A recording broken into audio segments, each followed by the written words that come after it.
How to stay organized with DJ Pro. I'm DJ Spiegel Spin, and in this video, we're going to talk about it.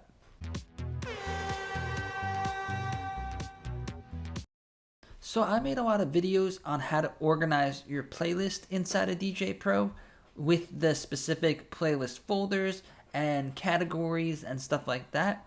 But in this video, I just wanted to touch base on how to stay organized in general as the DJ when you are DJing professionally or you're trying to get into DJing professionally and trying to make a living as a DJ. And DJ Pro gives us, besides the playlist, some other great features that could help us stay organized as a DJ.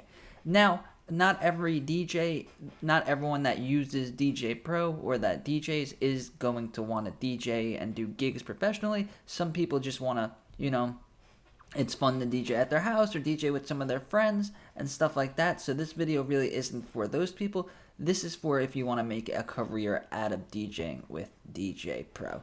So the first thing that you have to know to be organized once you start getting gigs is to keep some type of a calendar. So try to get your bookings that give you at least 2 weeks, maybe a month in advance so you can get ready. And then once you have that date, put it in either a calendar on your phone or put it into a physical calendar somewhere where you could see every day so you don't miss a gig or you don't end up having to prepare for it the day before. So one of the features that'll help us with this is going to be the feature that lets us export our playlist as a CSV file. So what we can do if we find out that we have a gig in 2 weeks, then we could go, like I said in my other videos, as soon as you find out you have a gig, start making a specific playlist for the gig. And when you do that, try to make it at least longer than double the time for the gig. So if you go over here to our playlist, I'm just going to use this one as an example. This one is 39 songs and it is 2 hours and 40 minutes. So if you were doing if you were to get a DJ for 1 hour, this would be perfect because it has more than double. You don't want to have too many songs when you go to DJ because then you kind of get like analysis paralysis and then you can't really decide because it's overwhelming. There's too many. But you don't want to have too little because you don't want to play the same song over again. And then you also want to have some leeway so that if you put on a song that doesn't really work out, you could transition out of it quickly.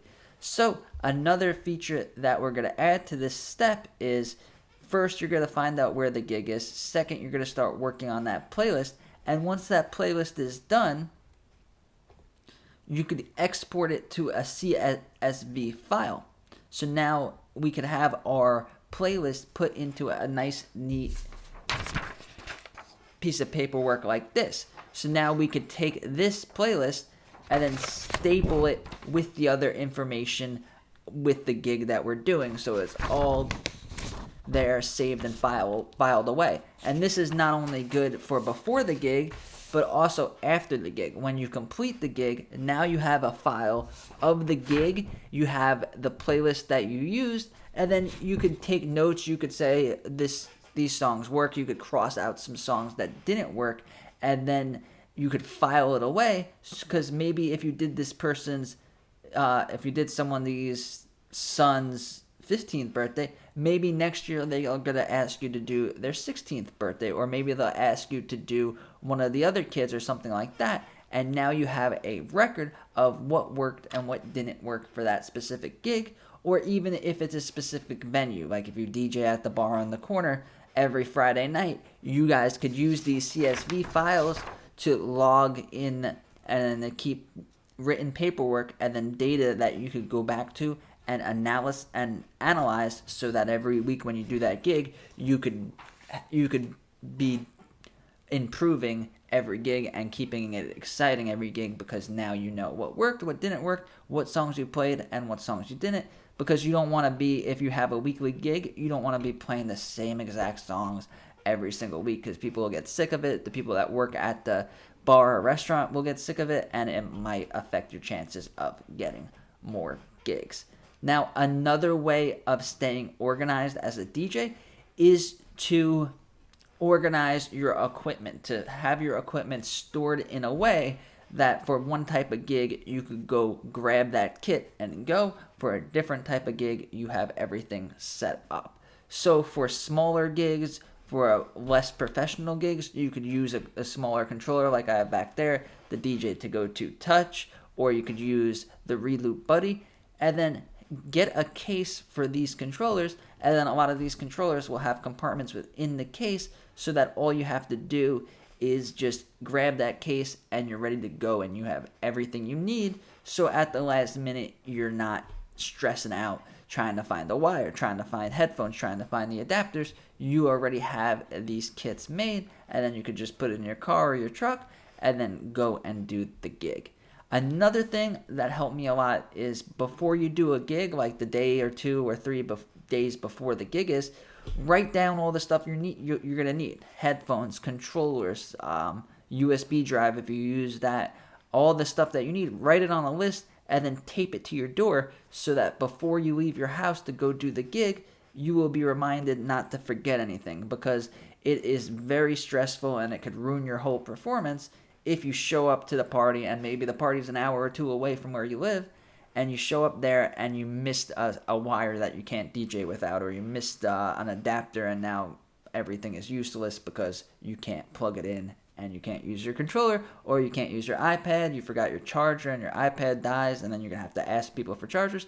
It's just always good to make sure that you don't forget anything when you go to do these gigs.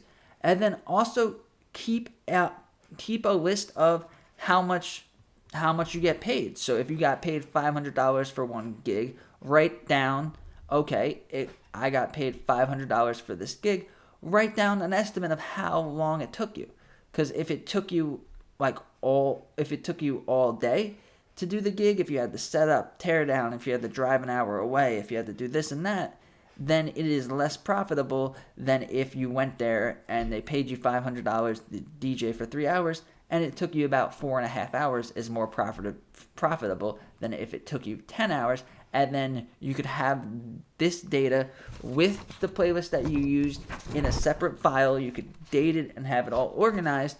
And then you could look at it and say, I did this gig at this venue for this much money, and it really wasn't worth it. It wasn't worth my time. It came out to like minimum wage, and it's not what I believe my value is. Then you could either deny those types of gigs in the future, or you can simply charge more. Or maybe it was easier than you expected and it went smoothly. Maybe you could charge a little bit less and increase your volume of the gigs by getting more customers. A lot of people when it comes to DJing, they think they're kind of like the eccentric artist that kind of does their own thing and don't keep track of anything, don't write stuff down, always drinking and stuff like that. But if you want to be a successful DJ and have a successful career as a DJ and get to do what you love every day, you have to take responsibility, and then you have to be able to have data and be able to look back and analyze, and this is how you will become a better DJ. So if you like learning about DJing, if you like learning about DJing with the iPad and DJ Pro, subscribe to my channel and give this video a like. Thank you.